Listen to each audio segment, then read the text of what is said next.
Le ronflement est un signe de lutte respiratoire. Un ronfleur simple peut cacher un syndrome d'apnée du sommeil.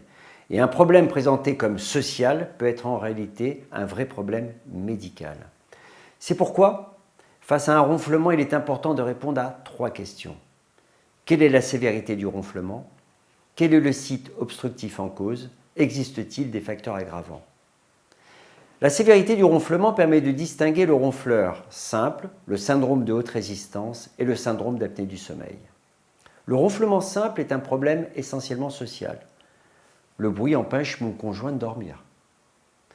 On appelle syndrome de haute résistance des voies aériennes supérieures une personne qui ronfle et dort mal car elle souffre de micro-réveils inconscients, mais sans arrêt respiratoire. À la longue, le patient est épuisé.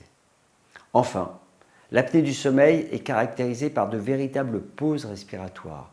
C'est une maladie grave, source d'hypertension artérielle et d'accidents vasculaires cérébraux. Après évaluation de l'impact du ronflement sur le quotidien du patient, c'est l'enregistrement du sommeil qui permet d'en mesurer la sévérité. Cette polygraphie quantifie l'apnée du sommeil et le nombre de micro-réveils, évalue le ronflement, son intensité, sa récurrence et calcule le niveau de saturation en oxygène.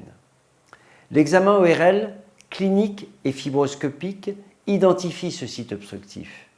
Il peut se situer au niveau du nez, comme dans le cas d'une déviation de cloison ou d'une rhinite.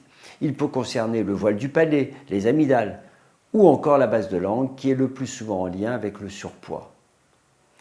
Il est nécessaire de rechercher des facteurs aggravants, comme la consommation d'alcool, le tabagisme, la prise de médicaments anxiolytiques, neuroleptiques, des troubles hormonaux comme l'hypothyroïdie ou encore une hypertension artérielle. Ce n'est qu'après avoir répondu à ces 3 questions que le médecin pourra établir son véritable projet thérapeutique.